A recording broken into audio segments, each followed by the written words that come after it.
Yo guys, it's Safe here. Welcome back to a brand new video. Welcome back to the channel. Today we are back with a match preview, but also before we do get into the match preview, Chelsea have had another signing done. We've had another here we go today that happened probably about 3 hours ago, so I'm going to give you it all in this juicy video. Obviously, mainly today this is the video for the match preview for Arsenal versus Chelsea. We're going to Arsenal's ground tomorrow. Tough. But obviously, I'm going to get into all that juice later on in the video. So before we do get into it, please like, subscribe, hit the bell notification so notified every time I load a video. It was the first link in the description is my streaming channel, my second channel. Go and check those out. Be very much appreciated. Without further ado, let's jump straight into it because, like I said, we've got a lot to talk about today. And it is quite a late video. I do apologise. It's been my dad's birthday, so I've had a lot of stuff going on. Anyway, let's jump straight into it with a signing. It's bizarred my mind completely because we've made 2 signings in the space of a day. The transfer window isn't even open. The last transfer window was 2 months ago. The transfer window doesn't open for another 3 months. What is going on? Chelsea are moving bizarre and crazy. Anyway, let's get into it. So, breaking Dario Essugo to Chelsea. Here we go. Agreement done with Sporting and medical completed. €22 million transfer fee for 20-year-old midfielder to join Chelsea this summer and will be a part of the first team. Essugo will sign a 7-year deal. Quenda joins in 2026 for €48 million fee. We have given Sporting Lisbon pretty much a total of 70 million in the last day for 2 players, a 17-year-old and a 20-year-old. What is going on? What is going on?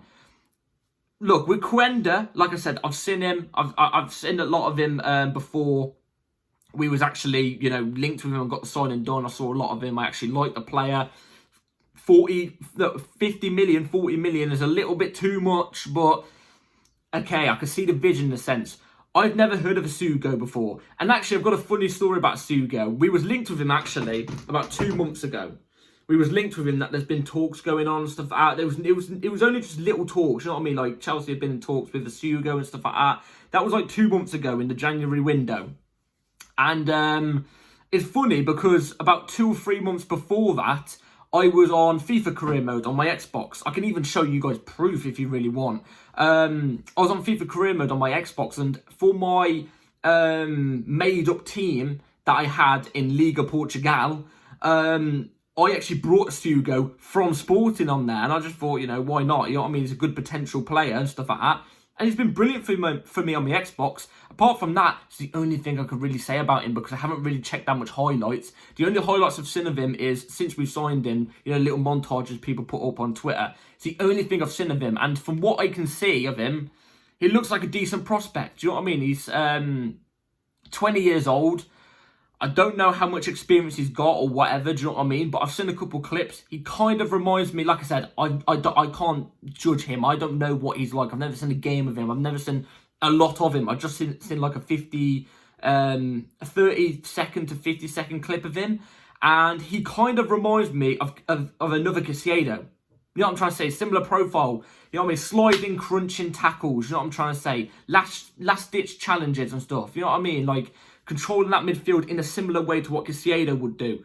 It's a similar type of profile, in my opinion. Look, I mean, €20 million isn't a bad fee. It's not a bad fee. That's the total package is probably about 20 million. I don't even know. Look, I can't judge it. But we've signed another player from Sporting. We've given them 70 million for players with a combined total age of 38. Crazy. And the fact that the window's not even open. The window's not even open and we're still doing business. Business. You know what I'm saying? It's crazy. Anyway, like I said, fair play to Essugo. Welcome to Chelsea, Essugo. That will go ahead. Like I said, the clips I've seen him in, he looks quite exciting. So, anyway, let's move on to the more interesting part. The preview for Arsenal versus Chelsea. Look, this game's going to be tough. Tough tomorrow, but I also think it's our best shot at beating this type of Arsenal team on this type of momentum over the last few years. This is our best shot at doing it. It's tomorrow. Why? They've got many of their best players out. I think pretty much the whole front three is out. You know what I'm trying to say? They're obviously having to rely on their youngsters and stuff like they did against City. Obviously, they hammered City. They hammered City and City hammered us. So if that logic works, then we're going to get absolutely blitzed tomorrow. But I don't think that's the case. Obviously, it was their academy that pretty much did the job against City last time. Hell end, and then the Arsenal fans started going on about their academy being the best academy in the world. Look, you get nowhere near Cobham. You know, you come here, you get nowhere near Cobham. Yeah, bring me a Champions League, bring a Champions League to the table. Yeah, with your youngsters, and we can speak. Yeah, how about that? Anyway, yeah. They're still a good team. They're still a strong team. They're still a team that could turn on the gas. They've still got the same system, still got a lot of experienced top-level players in their team, which we are missing.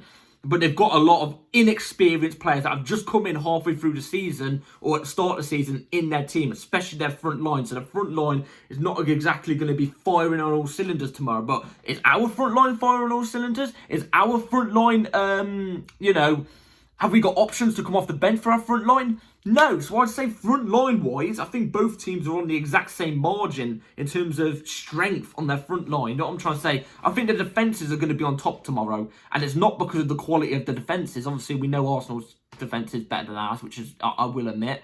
But it's not going to be due to quality of defence. It's just going to be due to the lack of quality up front for both teams, in my opinion. I do think the game's going to be very... It's going to be very interesting in a sense because, like I said, I do think we have a lot more of a better chance of beating Arsenal tomorrow. We've seen teams play against Arsenal recently and get results against them. West Ham are a team that are not doing well. They played against Arsenal a couple of weeks ago, or the last game. I forgot which one it was, and they got a result there. A really poor West Ham side, which we've gotten results against and performances against. You know what I'm trying to say? Like. I think it's going to be, in my opinion, tomorrow's game, I think it's going to be back and forth. I think it's going to be back and forth. I think both teams are going to look for the jugular. Both teams are going to be looking to just throw all men at the wall. You know what I'm trying to say? We're going to be throwing everything at the wall. You know what I mean? There's a blank wall in front of us right now, and we're not just going to tidy it up and paint it like that. Yeah, we're going to throw the whole bucket. We're going to throw the whole bucket, and then we'll fix it later on. You know what I'm trying to say? That's what I think the game's going to be like tomorrow. Get ready for a high intensity, bizarre type of game. That's what I'm waiting for tomorrow. You know what I'm trying to say? Like I said, I can't really speak on what Arsenal have with their team, who they've got available and stuff like that, because I don't really give a bollocks. You know what I'm trying to say? I don't care about Arsenal. But with us, we're still lacking in the forward areas. Obviously, we have heard from Maresca that Jackson and Noni are back after the international break. They are back in a good time. I'd rather them come back sooner than not. I would love them for this game. For this game, it would have been perfect. If we had them available for this game, I'd be coming to you right here, right now and saying, you know what? I think we can take these lot tomorrow. I'm not joking. I'm not joking. So, we're going to want to get a result against them, obviously. We're going to want to take advantage, especially of the teams that have dropped points today. Man City dropped points today. And also... Who was it also that dropped points today? If I actually check real quick. So, yeah, Man City dropped points today. They're still on 48 points in 29 games played. Newcastle are playing in the Carabao Cup final, so they're not playing today. And it was Brighton and Bournemouth, I think it was, that dropped points too. Yeah, I think it was. Yeah. So, we have the potential right now to leapfrog Man City of 4 points comfortably in the top four tomorrow with a win. Comfortably with a win, which will take us on 49, 50, 51, 52 points. Only 3 off on Arsenal with this same amount of games played. And Arsenal line in second place. You know, tomorrow is a big game. It's a big game. If we could finish above Arsenal at the end of the season, in the top 4, happy days. Happy days. That's when we can start kicking on. You know what I'm trying to say? That'll be brilliant. I will say, though, in my opinion, I think the Premier League this season has been very, very poor in terms of quality. The fact that we are in the top 4 with the performances we've been putting out, blimey, you know what I mean? Blimey. It's been blinding me at the same time sometimes. That's not me saying I don't back Maresca, by the way. I still back him. But there's a couple of things he needs to fix. But yeah, tomorrow we need to pick up points. The amount of times where teams that are chasing top 4 as well drop points, and we drop points on the exact same time in games that we should be winning, it really aggravates me. Tomorrow is a game we shouldn't realistically be winning, if we're being real, based off recent performances, based off recent results, based off the team over recent years. You know what I'm trying to say? Or the league position. We shouldn't be doing that. But these are the games we usually thrive on. You know what I'm trying to say? So going to the Emirates and getting a result and getting a comfortable top 4 going into the international break, when we get a Noni and a Jackson back after the international break, would be chef's kiss, baby. It would. Being only 3 points off Arsenal too. Yeah. That'll be chef's kiss. Anyway, injury news. There's no injury news. Reece James, Cole Palmer, and all that lot, they're fit and available. The usuals obviously still out, like I've already mentioned. So there's not really any injury news. And yeah, not really much else to speak on. Now let's move on to the 11 I'm going to go with for tomorrow. This one's going to be quick, or it's going to be a long video. So, the 11 I'm going to go with for tomorrow is going to be right here on the screen. Philip Jorgensen in goal, Marco Correa left back inverting into midfield. Levi Colwill, Wesley Fofana as your 2 centre-backs. Bring that partnership back. Reece James as a right back, inverting as a right centre-back. Enzo Fernandez and Moises Caicedo in the double pivot, obviously. Jadon Sancho off the left, Cole Palmer in the 10. Pedro Neto off the right, and Kunku as the ST. Let me tell you the reason why I chose these players. Jorgensen, obviously, I prefer Jorgensen over Sanchez, keeping it simple and easy, just like that. Correa as well, the only left back we have available. Also, when he's in the team, inverting into midfield, we look a million times better than what we do when anybody else inverts into midfield. And that's including Reece James. It's nothing to do with Reece James' quality. It's just because he doesn't do as good there. Anyway, now moving on to the opposite flank. Reece James, inverting. Obviously, I would much rather him just be a natural fullback. Just playing as a fullback. But it's not going to happen. Reece James, you know, even as a right centre-back, you still get an unbelievable player. We know the defensive quality Reece James has. He is an unbelievable player. The only thing I would say about him sometimes when he's playing as a right centre-back is sometimes he loses concentration at times with his man. But apart from that, he would track the man perfectly. Most of the time, his concentration and attention is brilliant. And yeah, he should be playing. He didn't start against Copenhagen, so I expect him to play tomorrow, especially with the international break after this game. Levi Colwill, Wesley Fofana, 2 centre-backs. This has to be our partnership tomorrow. Trev played against Copenhagen. So did Tosin. I'm not against them playing, especially ahead of Colwill. I've not been a fan of Colwill this season, but the few times we saw Colwill and Wesley Fofana linking up as 2 centre-backs, I think they only had 1 bad game together and 1 average game together. The rest, they looked actually really, really good. My opinion, I think it was more down to Wesley Fofana, but it worked. It worked to a degree, you know what I'm trying to say? It was there. It wasn't amazing, but it was there. It was our best partnership, arguably, if we're talking off, based off a consistent run of games, you know what I'm trying to say? Do it tomorrow. Do it tomorrow. Enzo Fernandez, Caicedo, double pivot. Lavia will be on the bench tomorrow. I'm expecting Lavia to at least get 15 or 20 minutes of game time tomorrow. At least, no matter the scoreline. Because if he's back, fit and available, even if he makes 20 minutes, he makes us that much better. I think Lavia is an unbelievable player. I would like to see some minutes from him. Enzo Fernandez, Caicedo, though, have to be in. I know they played a lot of games, but they should be okay to play this whole game. When them two are playing, we look better. Enzo was really poor against Copenhagen, I will say that. But I think that was just an off game for him. Caicedo is just Caicedo. He does his usual thing.